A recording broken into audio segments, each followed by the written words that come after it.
Hello everybody, welcome back to the channel. So today we are continuing with my Read Aloud series where I'm reading aloud the entire Twilight Saga on this channel, and we are continuing with Midnight Sun by Stephenie Meyer with chapter 17, which is called Confessions.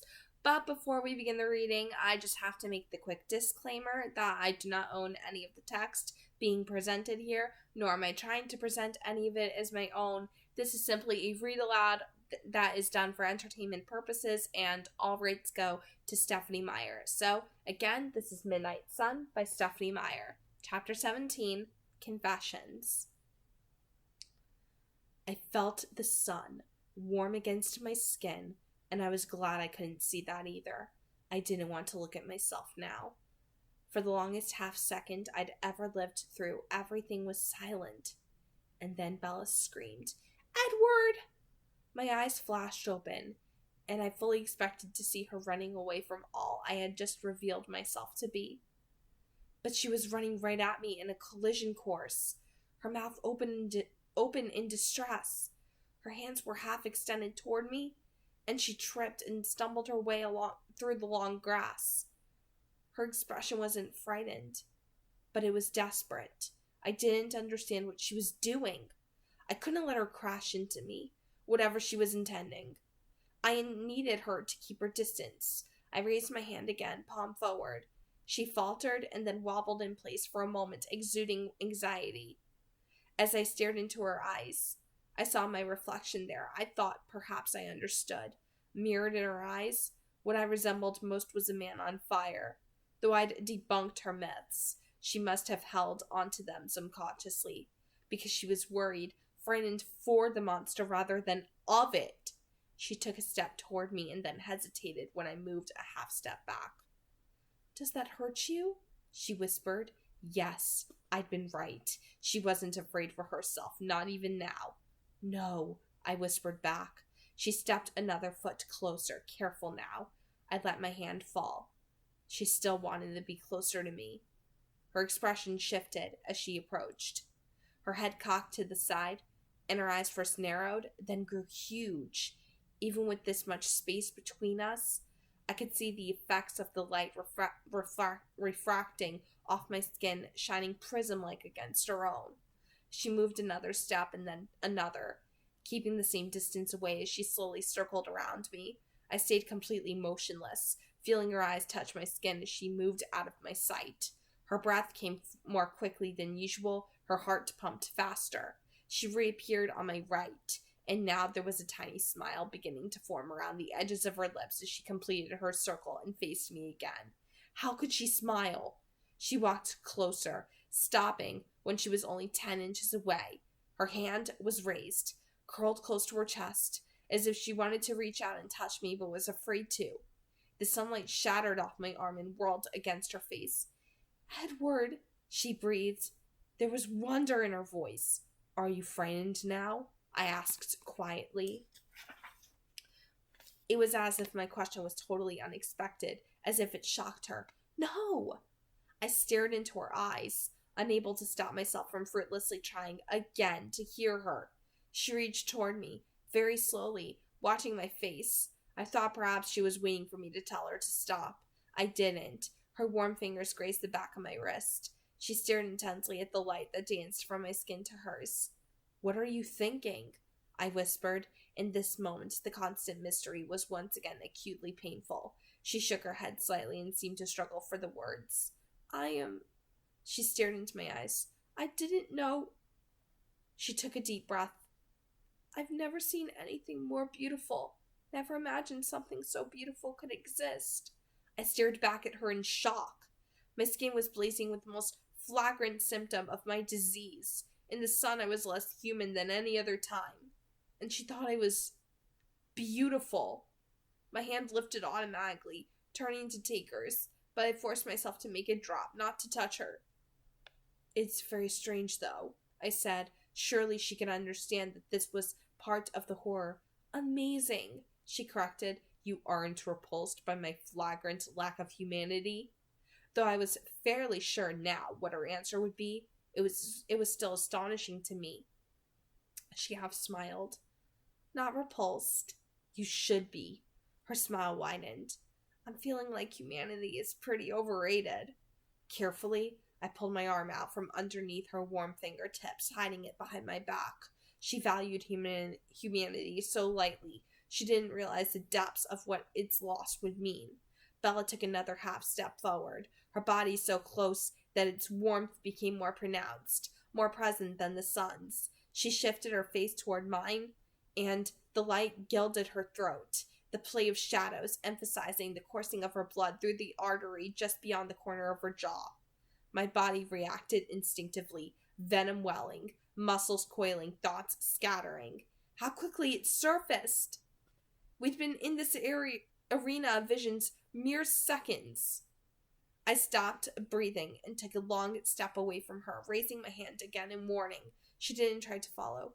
I'm sorry, she whispered, the sound of the words lilting up, turning them into a question. She didn't know what she was apologizing for. I carefully loosened my lungs and took a controlled breath. Her scent was no more painful than usual, not overwhelming, the way I was half afraid I would suddenly find it. I need some time, I explained. Okay, still a whisper.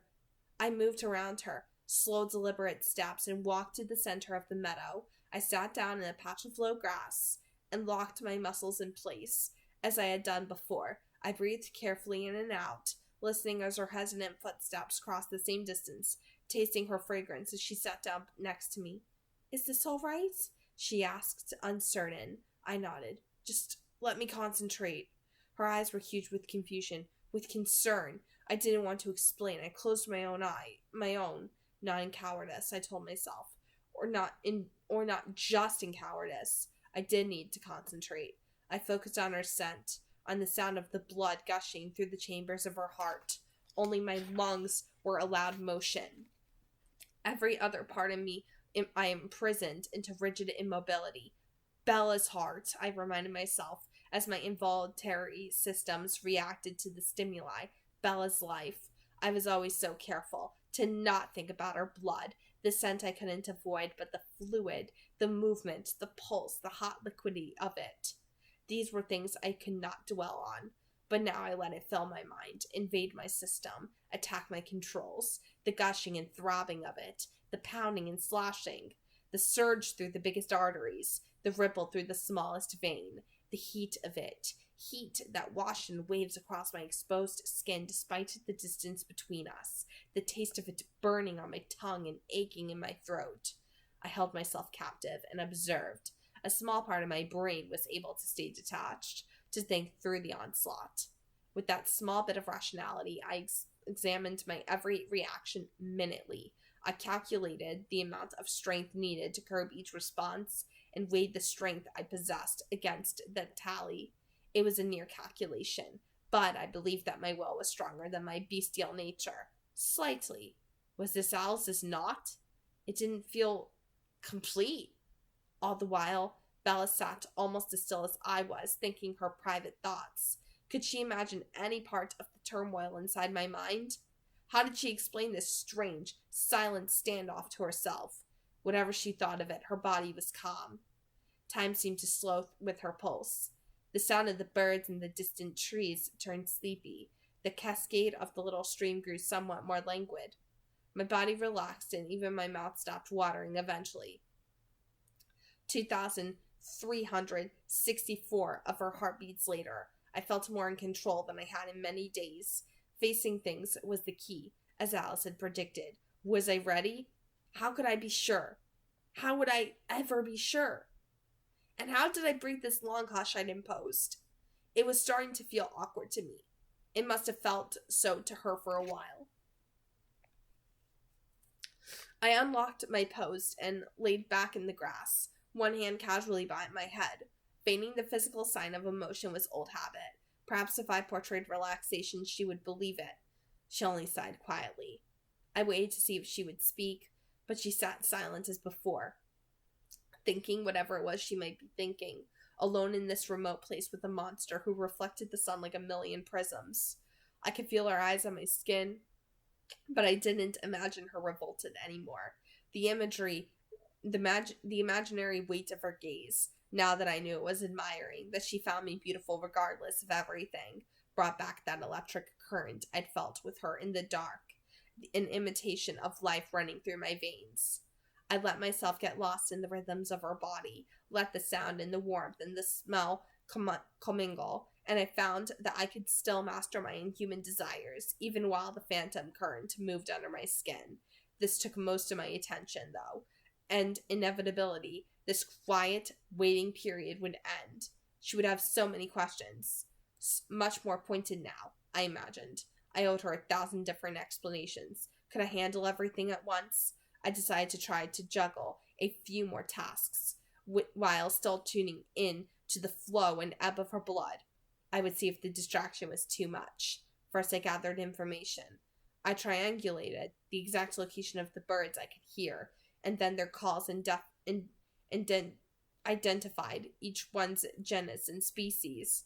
I analyzed the irregular splash that revealed life in the stream, and after equating the water that displaced with the size of the fish, deduced the most likely variety, categorized the nearby insects. Unlike the more developed species, insects ignored my kind as they would a stone. By the speed of their wing movements and the elevation of their flight, or the tiny clicking sounds of their legs against the soil. As I continued to classify, I added calculation. If there were currently 4,913 insects in the area of the meadow, which was roughly 11,035 square feet, how many insects on average would exist in the 1,400 square miles of the Olympic National Park? What if insect populations dropped 1% for each 10 feet of elevation? I brought up my head to a topographic map of the park and started computing the numbers. Concurrently, I thought through the songs I'd heard most rarely in my century of life. Nothing common that I'd heard more than once. Tunes I'd heard walking past the open door of a bar, peculiar family lullabies lisped by children in their cradles as I ran by in the night, discarded attempts by the music students writing their theater projects in the buildings adjacent to my college classroom. I mouthed through the verses quickly, noting all the reasons each was doomed to failure. Her blood still pulsed, her heart still warmed, and I still burned. But I could keep my hold on myself. My grip did not loosen. I was in control. Just enough. "Did you say something?" she whispered. "Just singing to myself," I admitted. I didn't know how to explain what I was doing more clearly, and she didn't pursue the question further. I could feel that the silence was coming to an end, and this did not frighten me. I was growing almost comfortable with the situation, feeling strong and in control. Perhaps I was through the knot after all. Perhaps we were safe on the other side, and all of Alice's hopeful visions were now on their way to becoming real. When the change in her breathing telegraphed a new direction to her thoughts, I was intrigued rather than worried. I expected a question, but instead I heard the grass shift around her as she leaned toward me, and the sound of the pulse in her hand moved closer. One soft, warm fingertip traced slowly across the back of my hand. It was a very gentle touch, but the response in my skin was electric, a different kind of burning than that in my throat, and even more distracting. My calculations and audio recall stuttered and stalled, and she had all my attention, even as her heart throbbed wetly just a foot from my ear. I opened my eyes, eager to see her expression and guess at her thoughts. I was not disappointed. Her eyes were bright with wonder again. The corners of her lips turned up. She met my gaze, and her smile grew more pronounced. I echoed it. "I don't scare you?" I hadn't scared her away. She wanted to be here with me. Her tone was teasing when she answered, No more than usual." She leaned closer and laid all of her hand against my forearm, slowly stroking down toward my wrist. Her skin felt fever hot against mine, and though a tremor quivered through her fingers, there was no fear in that touch. My eyelids slipped closed again as I tried to contain my reaction. The electric current felt like an earthquake rocking through my core. "Do you mind?" she asked, and her hand paused in its progress. "No," I responded quickly, and then, because I wanted her to know some little bit of my experience, I continued. "You can't imagine how that feels. I couldn't have imagined it before this moment. It was beyond any pleasure I'd felt." Her fingers traced back up to the inside of my elbow, outlining patterns there. She shifted her weight and her other hand reached for mine. I felt her tug slightly and realized she wished to turn my hand over. As soon as I complied, though, both her hands froze and she gasped quietly. I glanced up, swiftly realizing my mistake. I'd moved like a vampire rather than a human. Sorry, I muttered. But as our eyes met, I could already tell I'd done no real harm. She'd recovered from the surprise without the smile ever leaving her face. It's too easy for me to be myself with you, I explained, and then I let my eyelids close again, so I could focus everything on the feel of her skin against mine. I felt the pressure as she started to try to lift my hand. I moved my hand in concert with her motion, knowing that it would take quite a bit of effort for her to heft even just my hand without my help. It was a little heavier than I looked. She held my hand close to her face. Warm breath seared against my palm. I helped her angle my hand this way and that as the pressure of her fingers indicated. I opened my eyes to see her staring intently, rainbow sparks dancing across her face as the light moved back and forth across my skin. The furrow was there again between her eyes. What question troubled her now? Tell me what you're thinking. I said the words gently, but could she hear that I was begging? It's still so strange for me not knowing. Her mouth pursed just a little, and her left eyebrow rose a fraction of an inch. You know, the rest of us feel that way all the time. The rest of us. The vast family of humanity that did not include me, her people, her kind. It's a hard life. The words did not sound like the joke I meant them to be, but you didn't tell me. She answered slowly. I was wishing I could know what you were thinking. There was obviously more. And her voice was low. A human would have had a hard time hearing her. I was wishing I could believe that you were real. And I was wishing that I wasn't afraid. A flash of pain stabbed through me. I'd been wrong. I had frightened her after all. Of course I had. I don't want you to be afraid. It was an apology and a lament. I was surprised when she grinned almost impishly. Well, that's not exactly the fear I meant, though that's certainly something to think about. How is she joking now? What could she mean? I sat up halfway, too eager for answers to pretend nonchalance any longer. What are you afraid of then?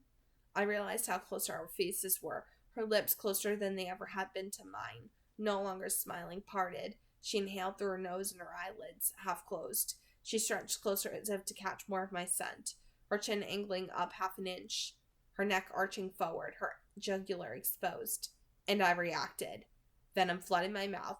My free hand moved of its own volition to seize her. My jaws wrenched open as she leaned in to meet me. I threw myself away from her. The madness hand reached my legs, and they launched me all the way back to the far edge of the meadow. I moved so quickly I didn't have time to gently release my hand from hers. I yanked it away. My first thought as I landed crouched in the shadows of the trees was her hands, and relief washed over me when I saw they were still attached to her wrists. Relief followed by disgust, loathing, revulsion. All the emotions I'd feared to see in her eyes today, multiplied by 100 years, and the sure knowledge that I deserved them and more. Monster, nightmare, destroyer of lives, mutilator of dreams, hers and mine both. If I were something better, if I were somehow stronger, instead of a brutal near-passive death, that moment could have been our first kiss. Had I just failed the test then? Was there no longer hope? Her eyes were glassy. The whites showed all around her dark irises. I watched as she blinked, and they refocused, focusing on my new position. We stared at each other for a long moment. Her lower lip trembled, and then she opened her mouth. I waited, tensed, for the recrimination, for her to scream at me, to tell me to never come near her again. I'm sorry, Edward, she whispered almost silently. Of course. I had to take a deep breath before I could respond. I calibrated the volume of my voice just to be loud enough to give her to hear, trying to keep my tone gentle. Give me a moment. She sat back a few inches.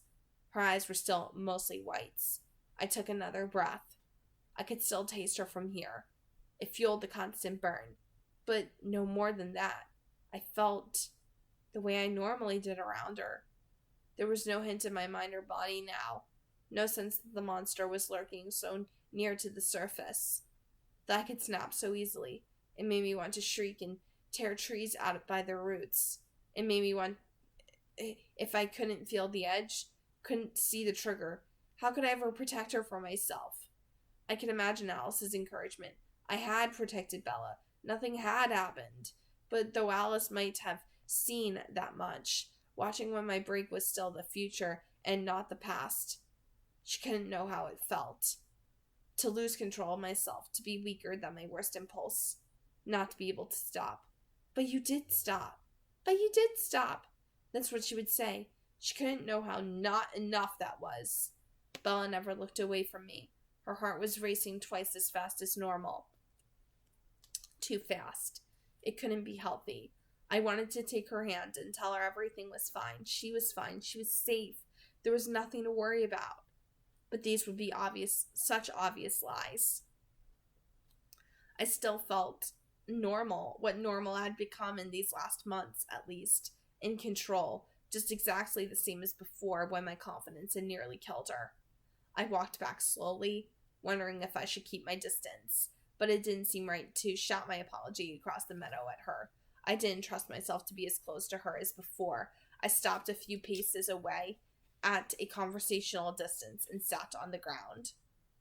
I tried to put everything I felt into the words. I am so very sorry. Bella blinked and then her eyes were too wide again. Her heart hammered too fast. Her expression was stuck in place. The words didn't seem to mean anything to her, to register in any way.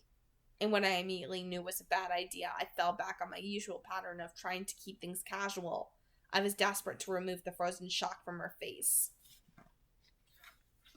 Hold on, I'm trying to see how much longer I have to go.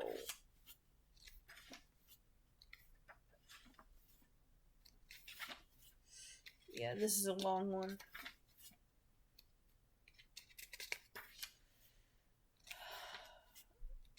Oh my god, how many pages did she go on with this one? Holy crap.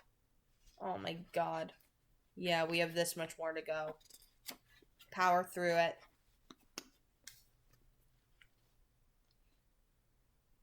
Okay, alright. Continuing. Would you understand what I meant if I said I was only human? A second too late, she nodded, just once. She tried to smile at my tasteless attempt to make light of the situation, but that effort just marred her expression further. She looked pained and then finally afraid. I'd seen fear on her face before, but I'd always been quickly reassured. Every time I'd half hoped that she'd realized I wasn't worth the immense risk, she'd disproved my assumption. The fear in her eyes had never been fear of me until now. The scent of her fear saturated the air, tangy and metallic. This was exactly what I'd been waiting for, what I'd always told myself I wanted, for her to turn away, for her to save herself and leave me burning and alone. Her heart hammered on, and I wanted to laugh and cry. I was getting what I wanted. And all because she'd leaned in just 1 inch too close. She'd gotten near enough to smell my scent, and she'd found it pleasant, just as she found my face attractive and all my other snares compelling. Everything about me made her want to move closer to me, just exactly as it was designed to. I'm the world's best predator, aren't I? I made no attempt to hide the bitterness in my voice now. Everything about me invites you in. My voice, my face, even my smell. It was all so much overkill. What was the point of my charms and lures? I was no rooted flytrap, waiting for prey to land inside my mouth. Why couldn't I have been as repulsive on the outside as I was on the inside? As if I need any of that. Now I felt out of control, but not in the same way. All my love and yearning and hope were crumbling to dust. 1,000 centuries of grief stretched out in front of me, and I didn't want to pretend anymore. If I could have no happiness because I was a monster, then let me be that monster. I was on my feet, racing like her heart, in 2 tight circles around the edge of the clearing, wondering if she could even see what I was showing her. I jerked to a stop where I'd stood before. This was why I didn't need a pretty voice. As if you could outrun me. I laughed at the thought, the grotesque comedy of the image in my head. The sound of my laugh bounced in harsh echoes off the trees. And after the chase, there would be the capture. The lowest branch of the ancient spruce beside me was in easy reach. I ripped the limb from the body without any effort at all. The wood shrieked and protested. The bark and splinters exploded from the site of the injury. I weighed the bow for a moment in my hand. Roughly 863 pounds. Not enough to win in a fight with the hemlock across the clearing in my right, but enough to do some damage. I flicked the branch at the hemlock tree, aiming for a knot about 30 feet from the ground. My projectile hit dead center, the thickest end of the bow smashing with a booming crunch and disintegrating into shreds of shattered wood that rained down on the ferns below with a faint hissing. The fissure split through the center of the knot and snaked its way a few feet in either direction. The hemlock tree trembled once, the shock radiating through the roots and into the ground. I wondered if I'd killed it. I'd have to wait a few months to know. Hopefully it would recover. The meadow was perfect as it was. So little effort on my part. I'd not needed to use more than a tiny fraction of my available strength. And still, so much violence, so much harm. In 2 strides, I was standing over her, just 1 arm's length away, as if you could fight me off. The bitterness disappeared from my voice. My little tantrum had cost me no energy, but had drained some of my ire. Throughout it all, she'd never moved. She remained paralyzed now, her eyes frozen open. We stared at each other for what seemed like a long time. I was still so angry at myself, but there was no fire left in it. It all seemed pointless. I was what I was. She moved first, just a little bit. Her hands had fallen limp in her lap after I'd wrenched away from her. But now, one of them twitched open. Her fingers stretched up slightly in my direction. It was probably an unconscious movement, but it was eerily similar to when she'd pleaded, "Come back," in her sleep and reached for something. I'd wished that she could be dreaming of me. That was the night before Port Angeles, the night before I learned that she already knew what I was. If I'd been aware of what Jacob Black had told her, I never would have believed she could dream of me except in a nightmare. But none of it had mattered to her. There was still terror in her eyes. Of course there was, but there seemed to be a plea in them too. Was there any chance she wanted me to come back to her now? Even if she did, should I? Her pain was my greatest weakness. My greatest weakness, as Alice had shown me it would be. I hated to see her frightened. It broke me to know how much I deserved that fear. But more than either of those burdens, I could not bear to see her grief. It stripped me of my ability to make anything close to a good decision. "Don't be afraid," I begged in a whisper. "I promise." No, that had become too casual a word. "I swear not to hurt you. Don't be afraid." I moved closer to her slowly, making no movement that she would not have time to anticipate. I sat gradually in deliberate stages, so that I was once again where we'd begun. I slouched down a bit so that my face was level with hers. The pace of her heart eased. Her lids relaxed back into their usual place. It was as if my proximity calmed her. "Please forgive me," I pleaded. "I can control myself. You caught me off guard, but I'm on my best behavior now." What a pathetic apology. Still, it brought a hint of a smile to the corner of her lips, and like a fool I fell back into my immature efforts to be amusing. "I'm not thirsty today, honestly." I actually winked at her. One would think I was 13 instead of 104. But she laughed. A little out of breath, a little wobbly, but still a real laugh, with real mirth and relief. Her eyes warmed, her shoulders loosened, and her hands opened once again. It felt so right to gently place my hand back inside hers. It shouldn't, but it did. "Are you all right?" She stared at her hands, then glanced up to meet my gaze for a moment and finally looked down again. She started to trace the lines across my palm with the tip of her finger, just as she had been doing before my frenzy.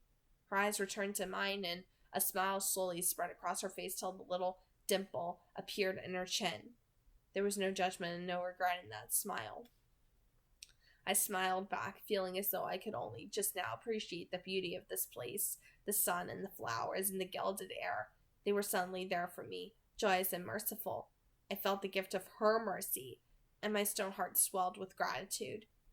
The relief, the confusion of joy and guilt, suddenly reminding me of the day I've come home so many decades ago.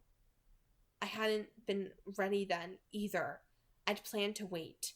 I wanted my eyes to be golden again before Carlisle saw me, but they were still a strange orange and amber that tended more toward red. I was having difficulty adapting to my former diet.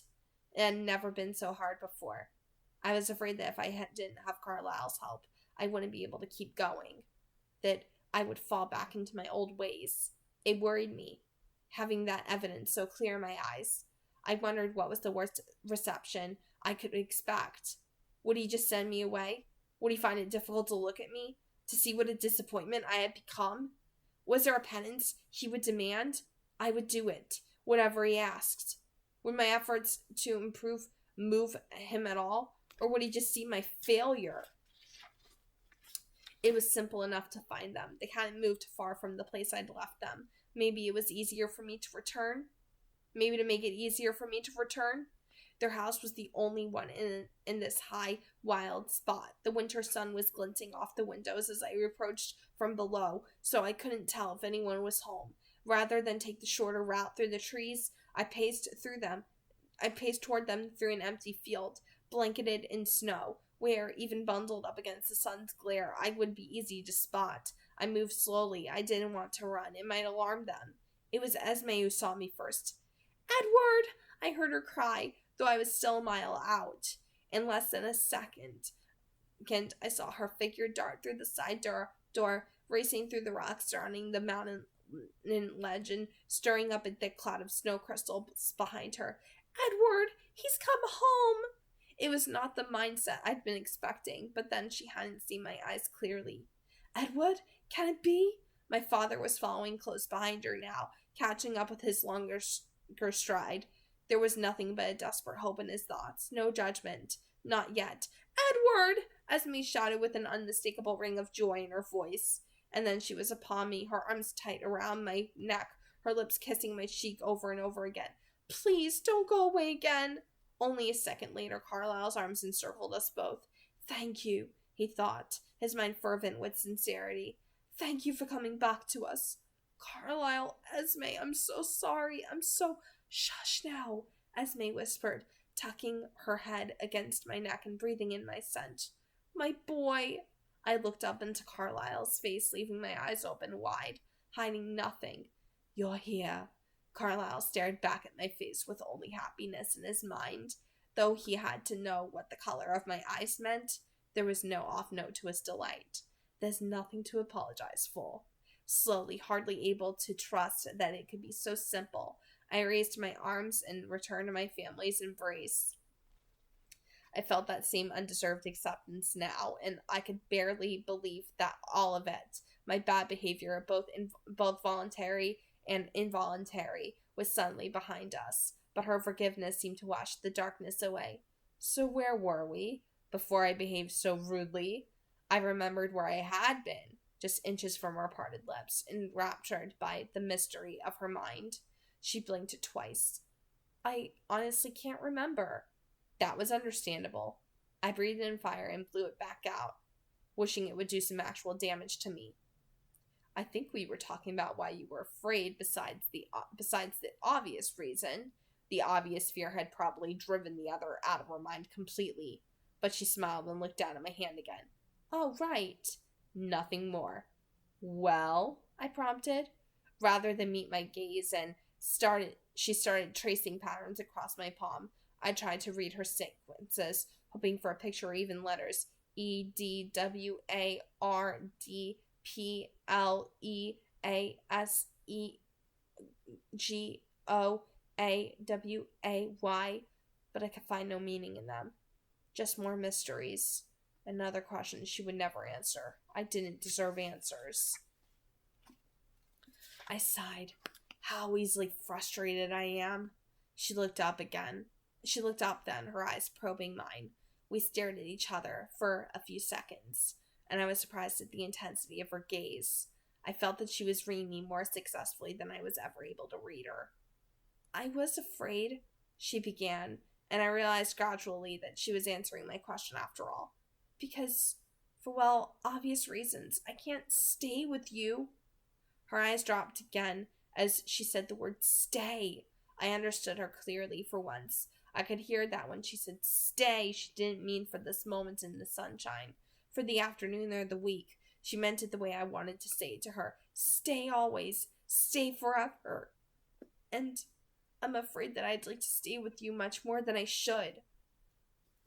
I thought of all that would entail if, after all, I forced her to do exactly as she described. If I made her stay forever, every sacrifice she would bear, every loss she would mourn, every stinging regret, every aching tearless stare. Yes, it was hard to agree with her, even with all the pain fresh in my imagination. I wanted it so much. That is something to be afraid of indeed, wanting to be with me, selfish me. That's really not in your best interest. She scowled at my hand as if she didn't like my acknowledgement any more than I did. This was a dangerous path to even hint at. Hades and his pomegranate. How many toxic seeds had I already infected her with? Though enough that Alice had seen her pale and grieving in my absence. Though it felt as though I, too, had been corrupted, hooked, addicted with no hope of recovery.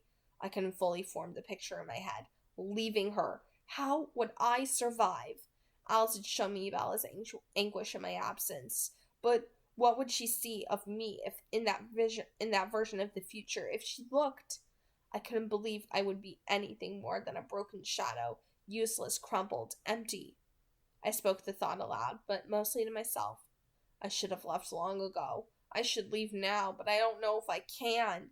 She still stared at her hands, but her cheeks warmed. I don't want you to leave, she mumbled. She wanted me to stay with her. I tried to fight the happiness, the surrender it pulled me toward. Was the choice even mine, or was it hers alone now? Would I stay until she told me to go? Her words seemed to echo in the faint breeze. I don't want you to leave. Which is exactly why I should. Surely the more time we were together, the harder it would grow to be apart. But don't worry. I'm essentially a selfish creature. I crave your company too much to do what I should. I'm glad. She said the words simply, as if there was an obvious thing, as if every girl would be pleased that her favorite monster was too selfish to put her before himself. My temper flared, anger pointed only at myself. With rigid control, I removed my hands from hers. Don't be! It's not only your company I crave. Never forget that. Never forget I am more dangerous to you than I am to anyone else. She looked at me quizzically. There was no fear anywhere in her eyes now. Her head cocked slightly to the left. I don't think I understand exactly what you mean. By that last part, anyway, she said, her tone analytical. It reminded me of our conversation in the cafeteria when she had asked about hunting. She sounded as if she were gathering data for a report, one she was vitally interested in, but still, no more than an academic inquiry. I couldn't help but smile at her expression. My anger vanished as soon as it had come. Why waste time with ire when there were so many more pleasant emotions available? How do I explain? I murmured. Naturally, she had no idea what I was talking about. I had not been terribly specific when it came to my reaction to her scent. Of course I hadn't. It was an ugly thing, something I was deeply ashamed of, not to mention the overt horror of the subject. Hard to explain indeed. And without frightening you again. Her fingers uncurled, stretching toward my own, and I couldn't resist. I placed my hand gently back inside hers. The willingness of her touch, the eager way she wrapped her fingers tightly around mine, helped to calm my nerves. I knew I was about to tell her everything. I could feel the truth churning inside me, ready to erupt, but I had no idea how she would process it, even as generous she always was toward me. I savored this moment of her acceptance, knowing it could end abruptly. I sighed. That's amazingly pleasant. The warmth. She smiled and looked down at her hands, too, fascination in her eyes. There was no help for it. I was going to have to be obscenely graphic. Dancing around the facts would only confuse her, and she needed to know this. I took a deep breath. You know how everyone enjoys different flavors? Some people love chocolate ice cream, others prefer strawberry. Ugh! It sounded worse out loud than I would have thought for such a weak beginning. Bella nodded in what looked like a polite agreement, but otherwise her expression was smooth. Perhaps it would take a minute to sink in. Sorry about the food analogy. I apologized. I couldn't think of another way to explain. She grinned, a smile with real humor and affinity. The dimple sprang into existence. Her grin made me feel as though we were in this ludicrous situation together, not as opponents, but as partners, working side by side to find a solution. I couldn't think of anything I would wish for more, besides, of course, the impossible. That I would be human too. I grinned back at her, but I knew my smile was neither as genuine nor as guiltless as hers. Her hands tightened around mine, prompting me to continue. I spoke the words slowly, trying to use the best analogy possible, knowing even as I did that I was failing. You see, every person smells different, has a different essence. If you locked an alcoholic in a room full of stale beer, he'd gladly drink it, but he could resist if he wished to. If he were a recovering alcoholic, now let's say you placed in that room a glass of 100-year-old brandy, the rarest, finest cognac, and filled the room with its warm aroma. How do you think he would fare then? Was I painting too sympathetic a picture of myself, describing a tragic victim rather than a true villain? She stared into my eyes, and while I automatically tried to hear her internal reaction, I got the feeling that she was trying to read mine as well. I thought through my words and wondered whether the analogy was strong enough. Maybe that's not the right comparison, I mused. Maybe it would be too easy to turn down the brandy. Perhaps I should have made our alcoholic a heroin addict instead. She smiled, not as widely as before, but with a cheeky twist to her pursed lips. So what you're saying is, I'm your brand of heroin? I almost laughed with surprise. She was doing what I was always trying to do. Make a joke, lighten the mood, de-escalate. Only she was successful. Yes, you are exactly my brand of heroin. It was surely a horrific admission, and yet, somehow, I felt relief. It was all her doing, her support and understanding. It made my head spin that she could somehow forgive all of this. How? But she was back to researcher mode. Does that happen often? She asked, her head tilting curiously to one side. Even with my unique ability to hear thought, it was hard to make exact comparisons. I didn't truly feel the sensations of the person I listened to. I only knew their thoughts about those feelings. How I interpreted thirst wasn't even exactly the way the rest of my family did. To me, the thirst was a fire burning. Jasper described it as a burning too, but to him it was like acid rather than flame, chemical and saturating. Rosalie thought of it as a profound dryness, a screaming lack rather than an outside force. Emmett tended to evaluate his thirst in the same way. I supposed that was natural, as Rosalie had been the first and most frequent influence in his second life. So I knew of the times the others had had difficulty resisting, and when they had not been able to resist. But I couldn't know exactly how potent their temptation had been. I could make an educated guess, however, based on their standard level of control. It was an imperfect technique, but I thought it should answer her curiosity. This was more horror. I couldn't look her in the eye while I answered.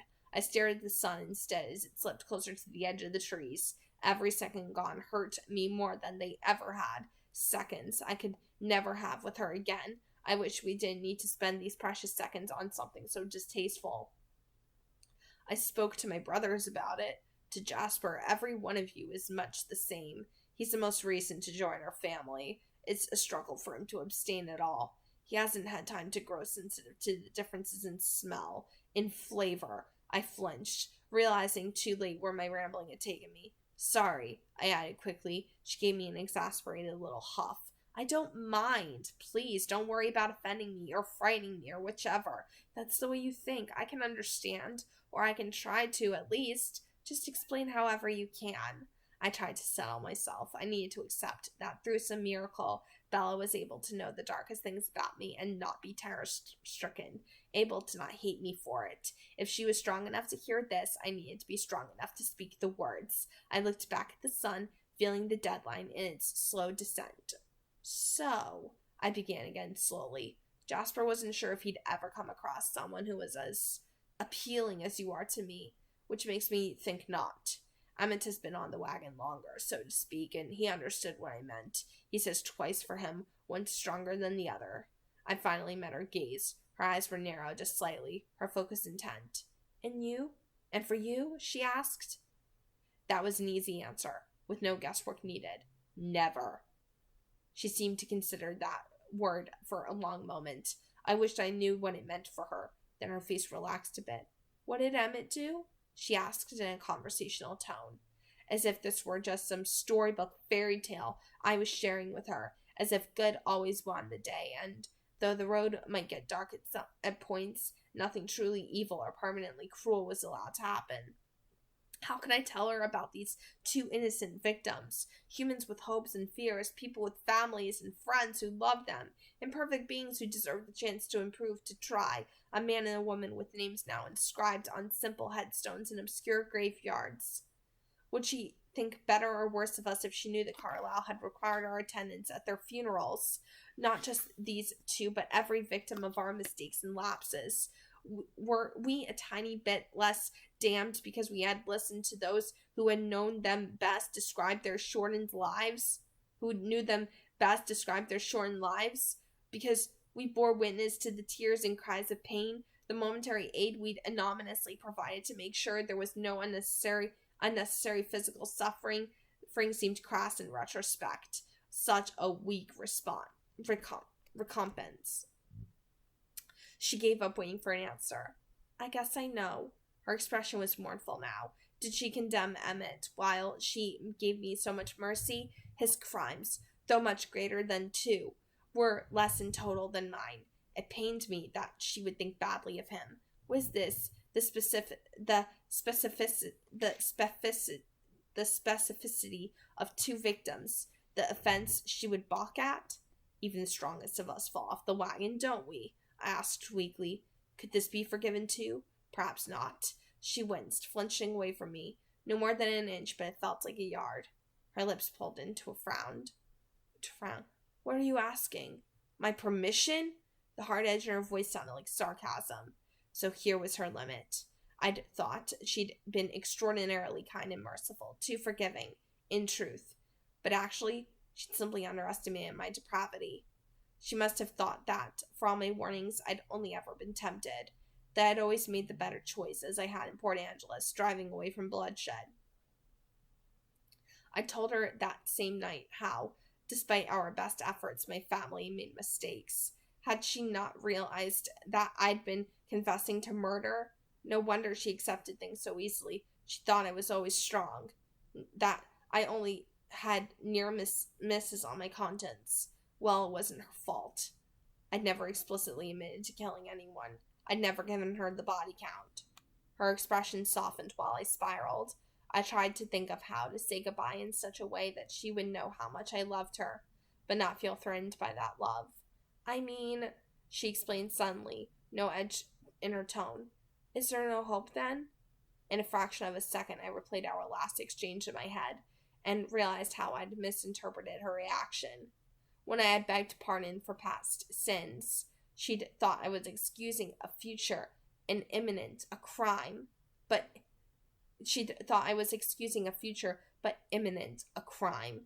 that I meant to, no! I had to fight to slow my words down to human speed.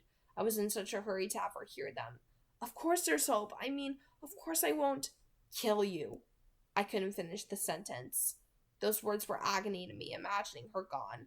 My eyes bored into hers, trying to communicate everything I couldn't say. It's different for us, I promised.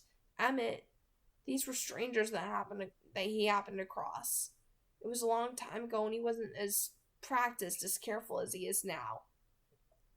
She sifted through my words, heard the parts I hadn't said. So if we'd met... She paused, searching for the right scenario. Oh, in a dark alley or something? Ah, here was a better truth. It took everything I had not to jump in the middle of that class full of children and kill you. My eyes fell from hers, so much shame. Still, I couldn't leave her any flattering illusions about me. When you walked past me, I admitted, I could have ruined everything Carlisle has built for us right then and there if I hadn't been denying my thirst for the last, too many years. I wouldn't have been able to stop myself. I could see the classroom so clearly in my mind. Perfect recall was more a curse than a gift. Did I need to remember which with such precision every second of that hour? The fear that had dilated her eyes and reflection of my monstrous countenance in them, the way her scent had destroyed every good thing about me. Her expression was far away. Maybe she was remembering too. You must have thought I was possessed. She didn't deny it. I couldn't understand why, she said in a fragile voice. How you could hate me so quickly. She'd intuited the truth in that moment.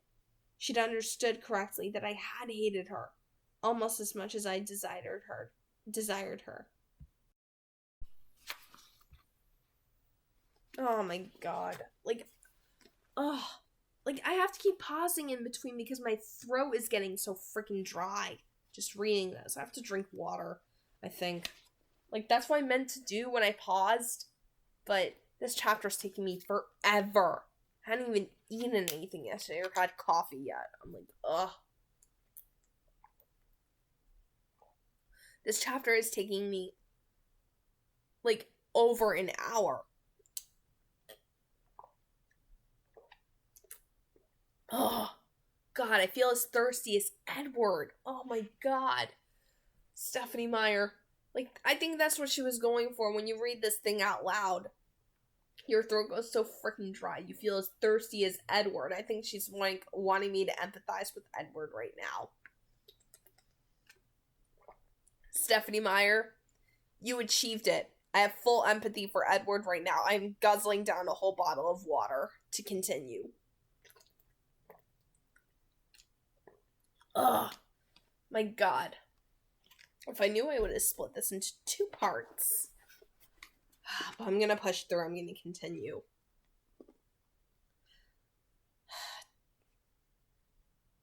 To me, it was like you were some kind of demon, summoned straight from my own personal hell to ruin me. It was painful to relive the emotion of it, to remember seeing her as prey. The fragrance coming off your skin. I thought it would make me deranged that first day. In that 1 hour, I thought of 100 different ways to lure you from the room with me, to get you alone. And I fought them each back. I'm thinking of my family, what I could do to them. I had to run out to get away before I could speak the words that would make you follow. You would have come. What must it be like for her to know this? How did she line the opposing facts? Me, would-be murderer, and me, would-be lover? What did she think of my confidence? My certainty that she would have followed the murderer? Her chin lifted a centimeter. Without a doubt, she agreed. Our hands were still carefully intertwined. Hers were nearly as still as mine, aside from the blood pulsing through them. I wondered if she felt the same fear that I did, the fear that they might have to come apart, and she wouldn't be able to find the courage and forgiveness necessary to bring them together again. It was a little easier to confess when I wasn't looking into her eyes.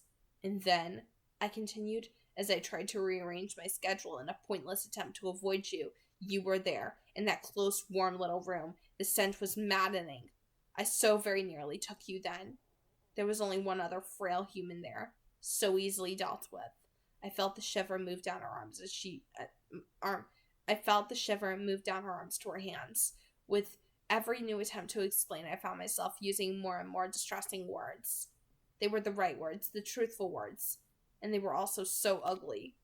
There was no stopping them now, though, and she sat silent and nearly motionless as they gushed out of me, more confessions, mixed up in explanations. I told her about my unsuccessful attempt to run away and the arrogance that brought me back, how the arrogance had shaped our interactions and how the frustration of her hidden thoughts had tormented me, how her scent had never stopped being both torture and temptation.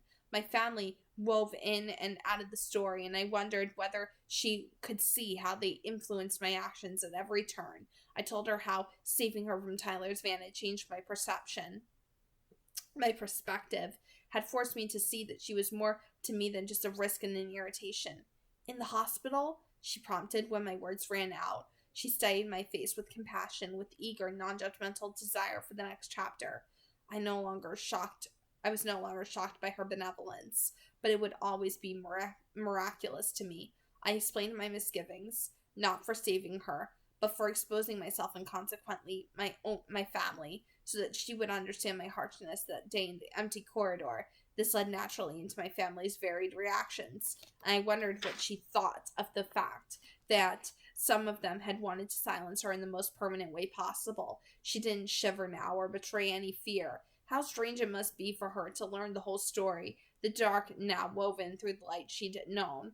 I told her how I'd tried to feign total indifference to her after that and to protect us all, and how unsuccessful I'd been. I wondered privately, not for the first time, where I would be now if I had not acted so instinctively that day in the school parking lot. If, as I'd just grotesquely described to her, I had stood by and let her die in a car accident, then revealed myself to the human witnesses in the most monstrous way possible. My family would have had to flee Forks immediately. I imagined their reactions to that version of events would have been mostly the opposite. Rosalie and Jasper would not have been angry, a trifle smug perhaps, but understanding. Carlisle would have been deeply disappointed, but still forgiving. Would Alice have mourned the friend she'd never gotten to meet? Only Esme and Emmett would have reacted in a manner nearly identical to their first reactions, Esme with concern for my well-being, Emmett with a shrug. I knew that I would have had some small inkling of the disaster that had befallen me. Even that early, after just a few words exchanged, my fascination with her was strong. But could I have guessed the vastness of the tragedy? I thought not. I would have ached, certainly, and then gone about my empty half-life, never realizing how much I had lost, never knowing actual happiness. It would have been easier to lose her than I knew, just as I would never have known joy. I wouldn't have suffered the depths of pain I now knew to exist. I contemplated her kind, sweet face, so dear to me now, so much the center of my world, the only thing I wanted to look at for the rest of time. She gazed back, the same wonder in her eyes. And for all that, I concluded my long confession, I'd have fared better if I had exposed us all at that first moment than if now, here, with no witnesses and nothing to stop me, I were to hurt you. Her eyes widened, not in fear or surprise, fascination. Why? She asked. This explanation would be as difficult as the others, with many words I hated to say, but there were also words I very much wanted to speak to her. Isabella. Bella. It was a pleasure just to say her name. It felt like a kind of avowal. This is the name to which I belong. I carefully loosened one hand and stroked her soft hair, warm from the sun. The joy of the simple touch, the knowledge that I was free to reach out to her this way was overwhelming. I grasped her hands again. I couldn't live with myself if I ever hurt you. You don't know how it's tortured me. I hated to look away from her sympathetic expression, but it was too hard to see her other face, the one from Alice's vision in the same frame. The thought of you still, white, cold, to never see you blush scarlet again, to never see that flash of intuition in your eyes when you see through my pretenses. It would be unendurable. That word did nothing to convey the anguish behind the thought. But I was through the ugly part now, and I could see the things I'd wanted to tell her for so long. I met her eyes again, rejoicing in this confession. You are the most important thing to me now. The most important thing to me ever.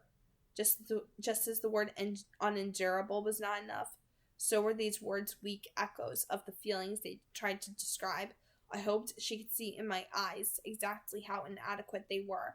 She was always better at knowing my mind better than I was at reading hers. She held my exultant gaze for a moment, pink creeping into her cheeks, but then her eyes fell to her hands. I thrilled to the beauty of her complexion, seeing only the loveliness and nothing else. You already know how I feel, of course, she said, her voice not much louder than a whisper. I'm here, which roughly translated means I would rather die than stay away from you. I wouldn't have thought it possible to feel such euphoria and such regret in the same time. At the same time, she wanted me, bliss. She was risking her life for me. Unacceptable. She scowled, her eyes still lowered. I'm an idiot. I laughed at her conclusion. From a certain angle, she had a point. Any species that ran so headlong into the arms of its most dangerous predator wouldn't survive long. It was a good thing she was an outlier. You are an idiot, I teased gently, and I would never stop being grateful for it. Belle glanced up with a puckish grin, and we both laughed together. It was such a relief to laugh after my grueling revelations that my laugh shifted from humor to sheer joy. I was sure she felt the same. We were utterly in sync for one perfect moment. Though it was impossible, we belonged together. Everything was wrong with this picture. A killer and an innocent, leaning close, each basking in the presence of the other, totally at peace. It was as if we'd somehow ascended to a better world, where such impossibilities could exist. I was suddenly reminded of a painting I'd seen many years ago.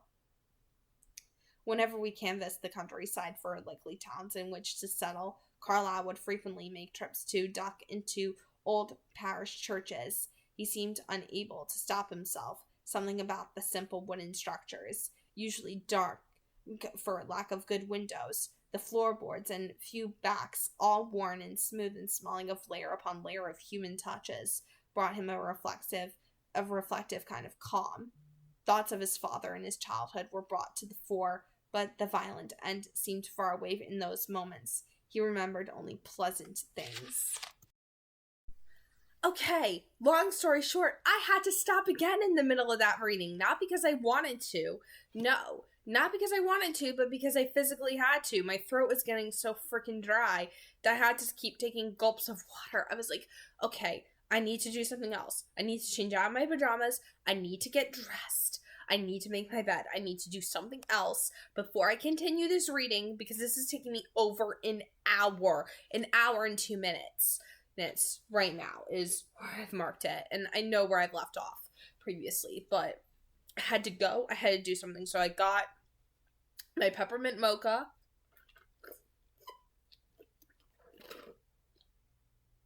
Got my Starbucks, so that's going to satiate my thirst for the rest of the time while I continue this reading. Edward Cullen, I never thought I'd be able to sympathize with you or empathize with you, but now that I'm reading through this entire chapter, damn, my throat was so freaking dry. It was like, you might as well have poured acid down my throat. You might as well have. So, continuing. Where we left off with, he remembered only pleasant things. On one such diversion, we found an old Quaker meeting house around 30 miles north of Philadelphia.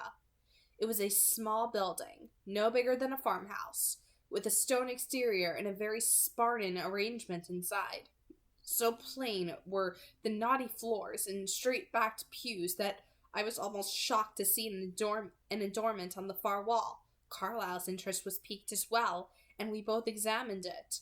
It was quite a small painting, no more than 15 inches square. I guessed that it was older than the stone church that housed it. The artist was clearly untrained, his style amateurish. And yet, there was something in the simple, poorly wrought image that managed to convey an emotion. There was a warm vulnerability to the animals depicted, an aching kind of tenderness. I was strangely moved by this kinder universe the artist had envisioned. A better world, Carlyle had thought to himself. The sort of world where this present moment could exist, I thought now, and felt that aching tenderness again. And so the lion fell in love with the lamb, I whispered. Her eyes were so open and accessible for 1 second, and then she flushed again and looked down. She steadied her breath for a moment, and her impish smile returned. What a stupid lamb, she teased, stretching out the joke. What a sick, masochistic lion, I countered. I wasn't sure that was a true statement, though. In one light, yes, I was deliberately causing myself unnecessary pain and enjoying it, the textbook definition of masochism, but the pain was the price, and the reward was so much more than the pain. Really, the price was negligible. I would pay it 10 times over. Why? She murmured, hesitant. I smiled at her, eager to know her mind. Yes? A hint of the forehead crease began to form. Tell me why you ran from me before. Her words hit me physically, lodging in the pit of my stomach. I couldn't understand why she would want to rehash a moment so loathsome. You know why. She shook her head, her brows pulled down. No, I mean, exactly what did I do wrong? She spoke intensely, serious now. I'll have to be on my guard, you see, so I better start learning what I shouldn't do. This, for example. She stroked her fingers. She stroked her fingertips slowly up the back of my hand to my wrist, leaving a trail of painless fire. Seems to be all right. How like her to take the responsibility on herself. You didn't do anything wrong, Bella. It was my fault. Her chin lifted. It would have implied stubbornness if her eyes were not so pleading. But I want to help if I can to not make this harder for you. My first instinct was to continue insisting that this was my problem and not something for her to worry about. Yet I knew that she was simply trying to understand me, with all my strange and monstrous quirks. She would be happier if I just answered her question as clearly as possible. How to explain bloodlust, though? So shameful. Well, it was just how close you were. Most humans instinctively shy away from us, or repelled by our alienness. I wasn't expecting you to come so close, and the smell of your throat. I broke off, hoping I had not disgusted her. Her mouth was pursed as if fighting off a smile. Okay then, no throat exposure. She made a show of tucking her chin against her right collarbone. It was clearly her intention to ease my anxiety, and it worked. I had to laugh at her expression. No, really, I reassured her. It was more the surprise than anything else. I lifted my hand again and rested it lightly against her neck, feeling the incredible softness of her skin there, the warm give of it. My thumb grazed her jawline. The electric pulse that only she could awaken started to thrum through my body. You see, I whispered. Perfectly fine. Her pulse began to race as well. I could feel it under my hand and her galloping heart. Pink flooded her face from her chin to her hairline. The sound and sight of her response, rather than awakening my thirst again, seemed only to speed the rush of my more human instincts. I couldn't remember ever feeling this alive. I doubted I ever had, even when I'd been alive. The blush on your cheeks is lovely, I murmured. I gently extracted my left hand from hers and arranged it so that I was cradling her face between my palms. Her pupils dilated and her heartbeat increased. I wanted so much to kiss her then. Her soft, curving lips, ever so slightly parted, mesmerized me and drew me forward. But, though these new human emotions seemed so much stronger than anything else, I didn't fully trust myself. I knew I needed one more test. I thought I'd passed through Alice's knot, but still felt something was lacking. I realized now what more I had to do. One thing I'd always avoided, never let my mind explore. Be very still, I warned her. Her breath hitched. Slowly, I leaned close, watching her expression for any hint that this was unwelcome to her. I found none. Finally, I let my head dip forward and turned it to lean my cheek against the base of her throat. The heat of her warm-blooded life pulsed through my fragile skin and into the cold stone of my body. That pulse leaped beneath my touch. I kept my breathing steady as a machine, in and out, controlled. I waited, judging every minuscule happening inside my body.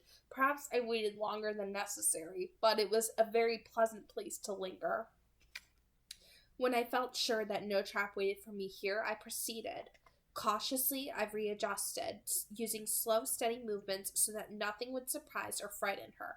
As my hands drifted from her jaw to the points of her shoulders, she shivered, and for a moment I lost my careful hold on my breathing. I recovered, settling myself again, and then moved my head so that my ear was directly over her heart. The sound of it, loud before, seemed to surround me in stereo now. The earth beneath me didn't seem quite as steady, as if it rocked faintly to the beat of her heart. The sigh escaped against my will. Ah! I wished I could stay like this forever, immersed in the sound of her heart and warmed by her skin. It was for the final test. though, and I wanted it behind. It was time for the final test, though, and I wanted it behind me.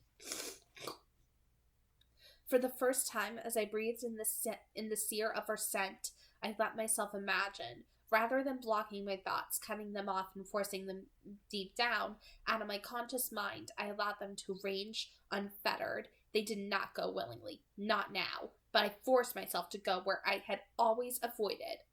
I imagined tasting her. Draining her. I'd had enough experience to know what the relief would feel like if I were to utterly quench my most bestial need. Her blood had so much more pull for me than any other humans I'd encountered. I could only assume that the relief and pleasure would be that much more intense. Her blood would soothe my aching throat, erasing all the months of fire. It would feel as if I had never burned for her. The alleviation of pain would be total. The sweetness of her blood on my tongue was harder to imagine. I knew I had never experienced any blood so perfectly matched to my desire, but I was sure it would satisfy every craving I had ever known. For the first time in 3/4 of a century, the span I had survived without human blood, I would be totally sated. My body would feel strong and whole. It would be many weeks before I thirsted again. I played the sequence of events through to the end, surprised even as I let these taboo imaginings loose, at how little they appealed to me, even withholding the inevitable sequel, the return of the thirst, the emptiness of the world without her. I felt no desire to act on my imaginings. I also saw very clearly in that moment that there was no separate monster and never had been one, eager to disconnect my mind from my desires. I had, as was my habit, personified that hated part of myself to distance it from the parts that I considered me, just as I had created the harpy to give myself someone to fight. It was a coping mechanism, and not a very good one. Better to see myself as the whole, bad and good, and work with the reality of it. My breathing continued steadily, the bite of her scent a welcome counterpart to the glut of the other physical sensations that overwhelmed me as I held her. I thought I understood a little better what had happened to me before in the violent reaction that had terrified us both. I had been so convinced that I might be overwhelmed, and that when I actually was overwhelmed, it was almost a self-fulfilling prophecy. My anxiety, the agonizing visions I'd obsessed over, plus the months of self-doubt that had shaken my former confidence, all combined to weaken the determination that I now knew was absolutely up to the job of protecting Bella. Even Alice's nightmare vision was suddenly less vibrant, the colors leaching away. Its power to shake me was ebbing because, and this was obvious now, the future was entirely impossible. Bella and I would leave this place hand in hand, and my life would finally begin. We were through the knot. I had no doubt that Alice saw this too, and that she was rejoicing. Though I was exceptionally comfortable in my current position, I was also eager for the rest of my life to unfold. I leaned away from her, letting my hands trace along the length of her arms as they dropped to my side, and full of simple happiness, just to see her face again. She looked at me curiously, unaware of the momentous occurrences inside my head. "It won't be so hard again," I promised, though I realized as I spoke that my words probably made a little sense to her. "What was very hard for you?" she asked with sympathetic eyes. Her concern warmed me to the core. "Not nearly as bad as I imagined it would be. And you?" She gave me one disbelieving glance. "No, it wasn't bad. For me." She made it look so easy, being embraced by a vampire, but it must take more courage than she let on. "You know what I mean." She smiled a wide, warm, lopsided, dimpled grin. It was clear that if it did take any effort to bear my nearness, she would never admit to it. Giddy. That was the only word I could think of to describe the high I was experiencing. It wasn't a word I often thought of in relation to myself. Every thought in my head wanted to spill out through my lips. I wanted to hear every thought in hers. That, at least, was nothing new. Everything else was new. Everything had changed. I reached for her hand, without first exhaustively debating the act in my mind, simply because I wanted to feel it against my skin. I felt free to be spontaneous for the first time. These new impulses were completely unrelated to the old. "Here," I placed her palm against my cheek. "Do you feel how warm it is?" Her expression to this first instinctive act of mine was more than I'd expected. Her fingers trembled against my cheekbone. Her eyes grew round and the smile slipped away. Her heartbeat and her breathing accelerated. Before I could regret the deed, she leaned closer and whispered, "Don't move." A thrill shivered through me. Her request was easily accomplished. I froze myself into the absolute stillness that humans were incapable of duplicating. I didn't know what she intended. Acclimating herself to my lack of a circulatory system seemed unlikely, but was eager to find out. I closed my eyes. I wasn't sure whether I did this to free her from the self-consciousness of my scrutiny, or because I wanted no distractions from this moment. Her hand began to move very slowly. First, she stroked my cheek. Her fingertips grazed across my closed eyelids, and then brushed a half circle beneath them. Where her skin met mine, it left a trail of tingling heat. She traced the length of my nose, and then, with the trembling in her fingers, more pronounced now, the shape of my lips. My frozen form melted. I let my mouth fall slightly open so that I could breathe in the nearness of her. One finger caressed my bottom lip again, and then her hand fell away. I felt the cool air between us as she leaned back. I opened my eyes and met her gaze. Her face was flushed, her heart still raced. I felt a phantom echo of the pace inside my own body, though no blood pushed it. I wanted so many things. Things I had not felt any need for in my entire immortal life before I met her. Things I was sure I had not wanted before I was immortal either. And I felt that some of them, things I'd always thought impossible, might in fact be very possible. But while I felt comfortable with her now as far as my thirst was concerned, I was still too strong. So much stronger than she was, every limb of my body, unyielding as steel. I must always think of her fragility. It would take time to learn exactly how to move around her. She stared at me, waiting, wondering what I thought of her touches. I wish you could feel the complexity, I fumbled to explain. The confusion I feel, that you could understand. A tendril of her hair caught in the breeze danced in the sun, catching the light with a reddish shine. I reached out to feel the texture of the iron's lock between my fingers, and then, because it was so close, I couldn't resist stroking her face. Her cheek felt like velvet left out in the sun. Her head tilted into my hand, but her eyes remained intent on my face. "Tell me," she breathed. I couldn't imagine where to even begin. "I don't think I can. I've told you, on the one hand, the hunger, the thirst that—" I gave her an apologetic half smile. "Deplorable creature I am. I feel for you, and I think you can understand that to an extent. Though as you are not addicted to any illegal substances, you probably can't empathize completely, but..." My fingers seemed to search out her lips of their own accord. I brushed them lightly. Finally, they were softer than I'd imagined. Warmer. "There are other hungers," I continued. "Hungers I don't even understand, that are foreign to me." She gave me that slightly skeptical look. "I may understand that better than you think. I'm not used to feeling so human," I admitted. "Is it always like this?" The wild current singing through my system, the magnetic pull drawing me forward, the feeling that there might never be a closeness that would be close enough. "For me?" She paused, considering. "No, never. Never before this." I took her hands between mine.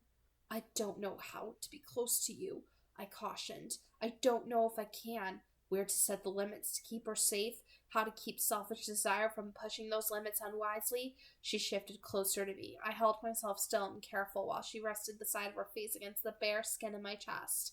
I'd never been more grateful for Alice's influence on my wardrobe than in this second. Her eyes slid closed. She sighed contentedly. "This is enough."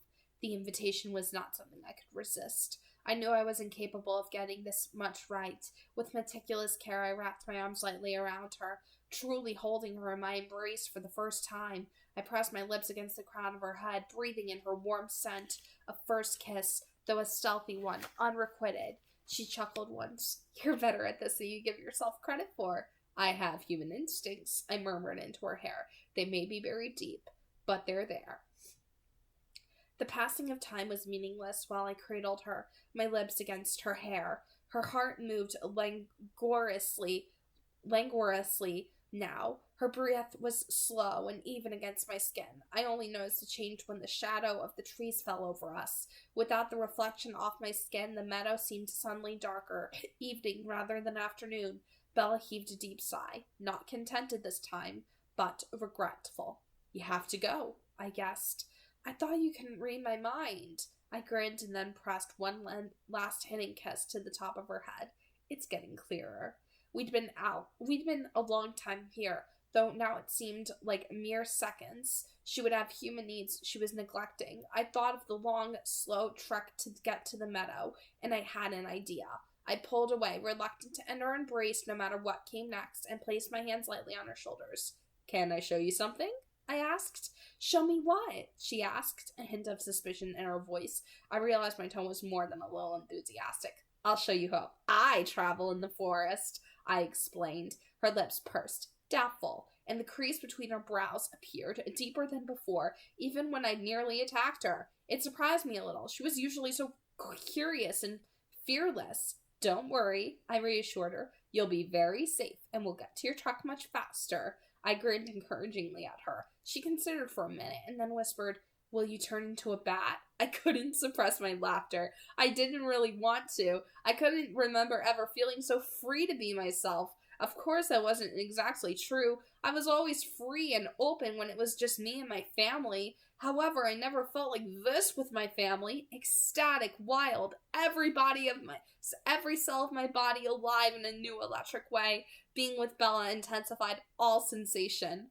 Like I haven't heard that one before, I teased once I could speak again. She grinned. Right. I'm sure you get that all the time. I was on my feet in an instant, holding out one hand to her. She added doubtfully, Come on, little coward, I coaxed. Climb on my back.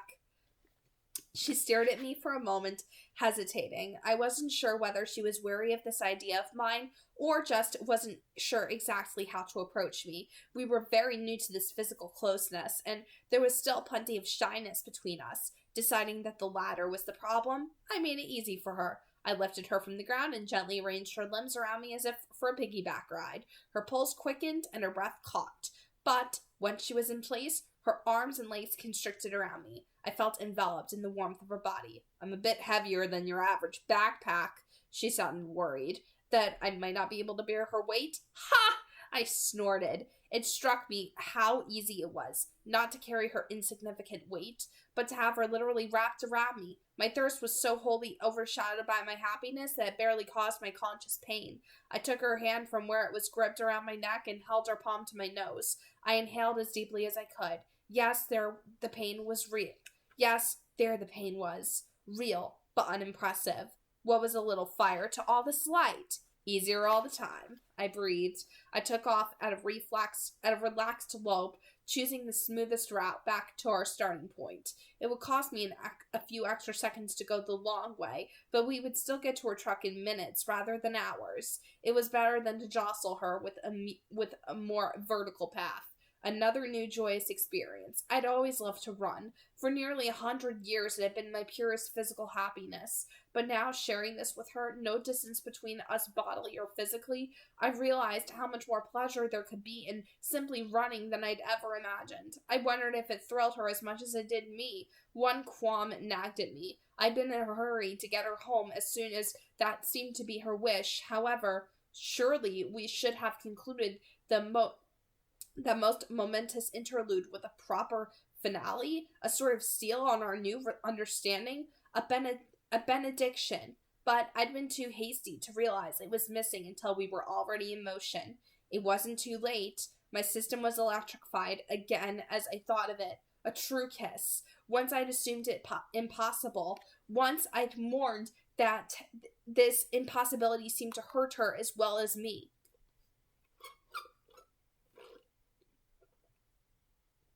Now I was sure it was both possible and fast approaching. The electricity ricocheted around the inside of my stomach, and I wondered why humans had thought to name such a wild sensation butterflies. I slowed to a smooth stop just a few paces from where she'd parked. Exhilarating, isn't it? I asked, eager for her reaction. She didn't respond, and her limbs retained their taut grip around my waist and neck. A few quiet seconds passed with no answer. What was wrong? Bella? Her breath came in a gasp, and I realized that she had been holding it in. I should have noticed that. I think I need to lie down, she said faintly. Oh, I was in dire need of practice with human. I hadn't even thought of the possibility of motion sickness. I'm sorry. I waved for her to release her hold, but she didn't relax one locked muscle. I think I need help, she whispered. With slow, gentle movements, I freed first her legs, then her arms, and pulled her around so I was holding her cradled against my chest. The state of her complexion alarmed me at first, but I had seen this same chalky green before. I'd held her in my arms that day too, yet what a wholly different affair it was now. I knelt down and set her on a soft patch of ferns. How do you feel? Dizzy, I think. Put your head between your knees, I advised. She complied automatically, as if this was a practiced response. I sat beside her, listening to her measured breathing. I found that I was more anxious than the situation merited.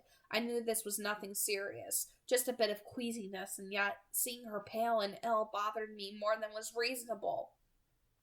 A few moments later, she lifted her head experimentally. She was still pale, but not as green. A faint sheen of sweat covered her brow. I guess that wasn't the best idea, I muttered, feeling like an ass. She smiled a wan smile. No, it was very interesting, she lied. Huh, I huffed sourly. You're as white as a ghost. No, you're as white as me. She took a slow breath. I think I should have closed my eyes. As she said the words, her lids followed suit. Remember that next time. Her color was improving, and my tension eased in direct correlation with the pink infusing her cheeks. Next time? She groaned theatrically. I laughed at her sham scowl. Show off, she muttered. Her lower lip jutted out, rounded and full. It looked incredibly soft. I imagined how it would give bringing us even closer.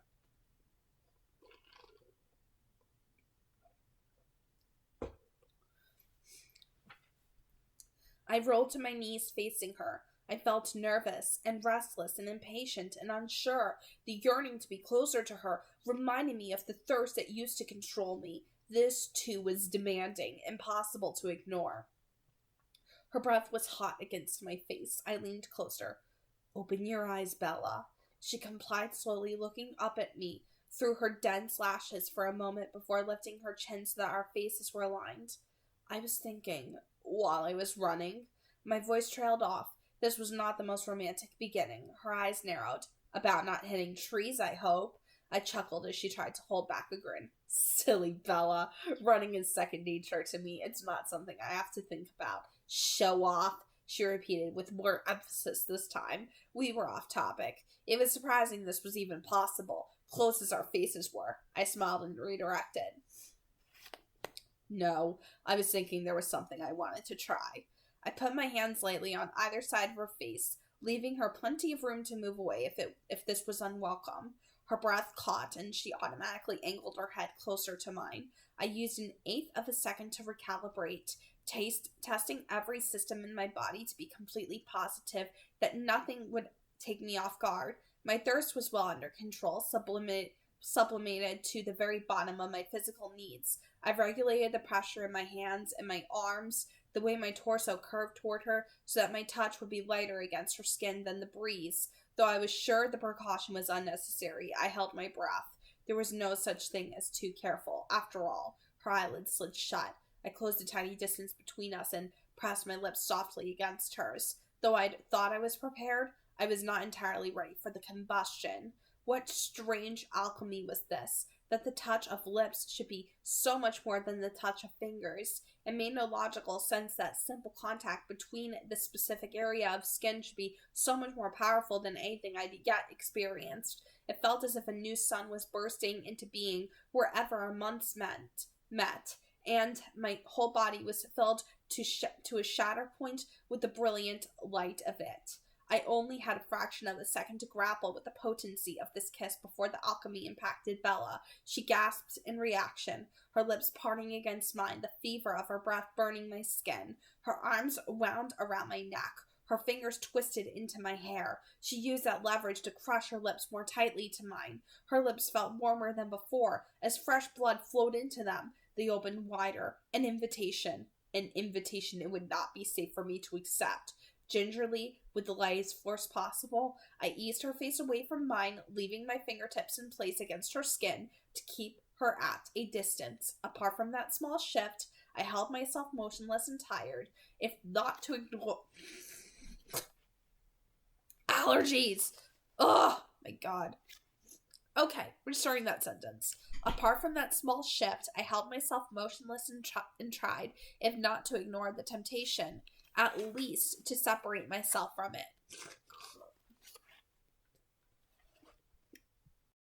I noted the unpleasant return of a few predatory reactions, an excess of venom in my mouth, a tightening in my core, but these were superficial reasons. While perhaps it would be unfair to say that rationality was in total control, at least it was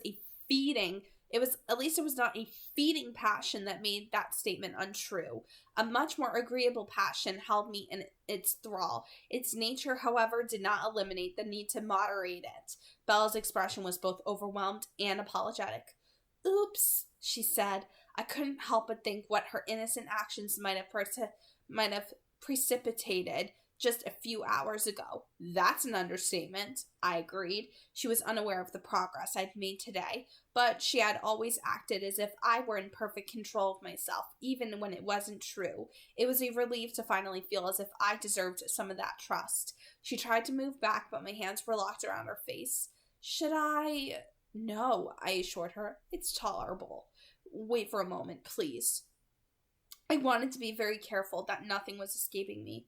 Already my muscles had relaxed, and the influx of venom dissipated.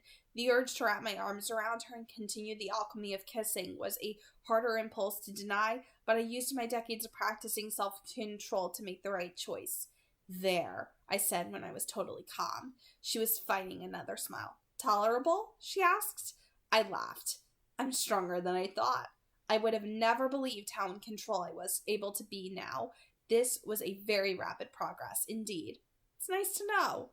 I wish I could say the same. I'm sorry. You are only human after all. She rolled her eyes at my weak joke. Thanks so much.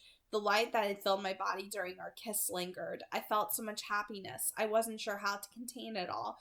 The overwhelming joy and general bemusement made me worry I wasn't being responsible enough. I should take her home. It wasn't so hard to think of ending this afternoon's utopia, because we would leave together. I stood and offered her my hand. This time she took it quickly, and I pulled her to her feet. She wobbled there, looking unsteady. Are you still faint from the run? I asked. Or was it my kissing expertise? I laughed out loud. She wrapped her free hand around my wrist to steady herself. I can't be sure, she teased. I'm still woozy. I think it's some of both, though. Her body swayed closer to mine. It seemed intentional rather than vertiginous. Maybe you should let me drive. All disequilibrium seemed to vanish. Her shoulders squared. Are you insane? If she were driving, I would need to keep both her hands on the wheel, and I could do nothing to distract her. If I were driving, however, there would be much more leeway. I can drive better than you on your best day. You have much slower reflexes. I smiled so that she would know I was teasing. Mostly. She didn't argue with the facts. I'm sure that's true, but I don't think my nerves or my truck could take it. I tried to do the dazzling thing she'd accused me of before. I still wasn't exactly sure what qualified. Some trust, please, Bella. It didn't work. Perhaps because she was looking down. She patted her jeans pocket, then pulled out her key and wrapped her fingers into a fist around it. She looked up again and shook her head. Nope, she told me. Not a chance. She started toward the road, stepping around me. Whether she was actually still dizzy or just moved clumsily, I didn't know. But she staggered on the second step, and I caught her before she could fall. I pulled her against my chest. Bella, I breathed. All the jocularity vanished from her eyes, and she leaned into me, her face tilted up toward mine. Kissing her immediately seemed like both a fantastic and a terrible idea. I forced myself to err on the side of caution. I've already expended a great deal of personal effort at this point to keep you alive, I reminded her in a playful tone. I'm not about to let you behind the wheel of a vehicle when you can't even walk straight. Besides, friends don't let friends drive drunk, I concluded, quoting the ad console slogan. It was a dated reference for her. She'd only been 3 when the campaign was launched. Drunk? She protested. I grinned a crooked smile at her. You're intoxicated by my very presence. She sighed, accepting defeat. I can't argue with that. Holding her fist up, she let the key drop from her hand and fall into mine. Take it easy, she cautioned. My truck is a senior citizen. Very sensible. Her lips pursed into a frown. And are you not affected at all by my presence? Affected. She'd utterly transformed every part of me. I barely recognized myself. For the first time in 100 years, I was grateful to be what I was. Every aspect of being a vampire, all but the danger to her, was suddenly acceptable to me, because it was what had let me live long enough to find Bella. The decades I had endured would not have been so difficult had I known what was waiting for me, that my existence was advancing toward something better than I could have imagined. It had not been years of killing time, as I had thought. It had been years of progress, refining, preparing, mastering myself so that I could have this now. I wasn't entirely sure of this new self yet. The violent ecstasy suffusing my every cell seemed unsustainable in the long term. Still, I never wanted to go back to the old me. That Edward seemed unfinished now, incomplete, as though half of him was missing. It would have been impossible for him to do this. I leaned down and pressed my lips to the corner of her jaw, just above her pulsing artery. I let my lips brush softly along her jawline to her chin, and then kissed my way back to her ear, feeling the velvet give of her warm skin under the faint pressure. I returned slowly to her chin, so close to her lips, she shivered in my arms, reminding me that what was unprecedented warmth for me was icy winter to her. I loosened my hold. Regardless, I whispered in her ear, I have better reflexes. Okay, that's finally done, an hour and 30-something minutes later. Damn. It's like, wow, Stephenie Meyer, you really were writing from the point of view of a vampire here, making that chapter so long, having Edward express so many different thoughts. Thank God I took breaks, because if I hadn't, oh my God, my throat would have been on fire. My throat was on fire several times as I was reading that chapter. Like, I'm not kidding. My throat was literally on fire halfway through that. Now I know what it feels like to be a vampire. Now I know what it feels like to be a vampire in Stephenie Meyer's universe. Okay, Stephenie Meyer, you made your freaking point. I now know how it feels to be so, like, painfully thirsty that my throat is literally on fire as I'm reading that out loud on this channel to everybody that is my subscriber base. Oh, God. Yeah, thank God I took a few human moments to, like, really center myself and remind myself, you are not Edward or Edith Cullen. You are not indestructible. You cannot go for hours on hours talking, you know, without your throat scorching. You need to take time. So, thank God I did.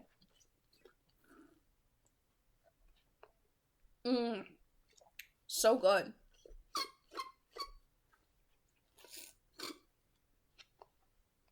But I do have to say that this chapter, as long as it was, as painful of it as it was to try to get through, I also understand why she made it as long as she did, and I actually appreciate it. I just didn't like the fact that I had to take several breaks in between to finish reading the chapter, but I did it. But ultimately, what I do appreciate about this chapter is the conclusion that Edward comes to, where he no longer needs to separate himself between the Edward that's good and the Edward that is the monster. Like, he no longer feels this need to, like, cage any part of himself. He can truly be free and be himself with Bella. And that right there is, like, the payoff that we were hoping to get either way. But what I do like about this chapter, too, is how it reminds him so much of the little things. Like, you see these flashes from his past of, like, when he returned home to Esme and Carlisle after his years of being a vampire vigilante, like, basically Batman, pretty much.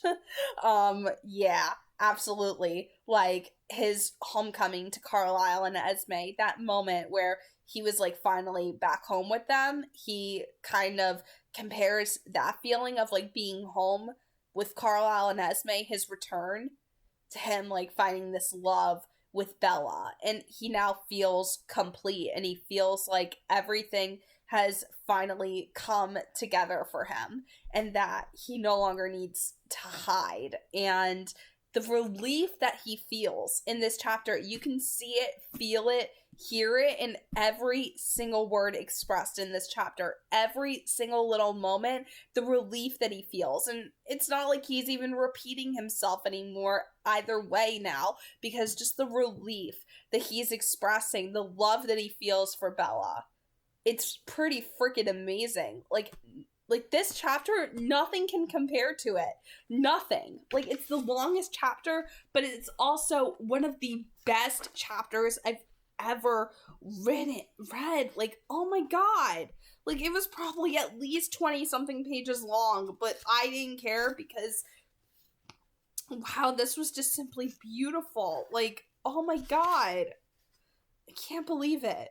I cannot believe how detailed and beautiful this entire chapter was. It's, oh man. And especially the analogy where he brings up like that Quaker painting that he and Carlisle found in that church, of like the animals in that painting, and like that oil painting of the animals done by the amateur artist. Carlisle calls it a better world where all those animals are living in peace, the sort of world where this present moment could exist. He compares it to that, and I'm like, oh my god, like, I can't even. That was beautiful. There was just something so pure about the way how this chapter was done. As long as it was so worth it too, getting to finally get a view inside Edward's head there, to like see what he's thinking, what he's feeling as Bella is like touching him and everything, and like how tempted he is to kiss her. Like, oh man, now I can see why he fell for her so hard and so fast, because of that one singular moment in this chapter in the meadow that changed everything for him. It's incredible. Like, nothing could ever compare. Nothing can compare to that. I'm telling you, like, oh my god. Incredible. Just amazing. Amazing. Oh my god. So beautiful. So, overall, I hope you guys enjoyed this chapter as long as it was. I'm hoping that you guys enjoyed this reading, because I certainly did. As many breaks as I had to take in between, I'm glad that I finished it. And I'm gonna finally take a break and do some homework and finish my peppermint mocha frap. So,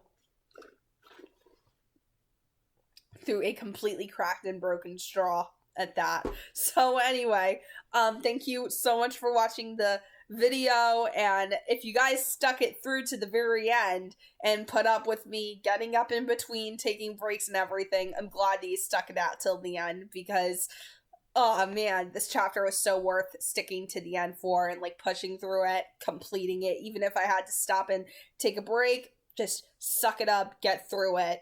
Right? Even if you have to have a few human moments, just, you know, get through it. So, oh man, I should have put a disclaimer also at the beginning of this chapter too. I didn't realize that this chapter would be almost 2 hours long. Like, it's taking me almost 2 hours to actually complete this conversation. I should have said, grab a snack, grab a drink while you're here. I'll probably leave that as a warning in the comments section down below when I upload this for the premiere. So, overall, you know, if you enjoyed the video, be sure to give it a like, and if you're new, subscribe, and also be sure to leave comments down below as well to let me know what your thoughts were on this chapter, because man, this chapter was so damn long. Ridiculously long. It felt like it went on for 40 pages rather than 20. But you know what? It was so beautifully written. I can forgive it. So God bless, happy viewing, and have a nice day, everyone. See ya!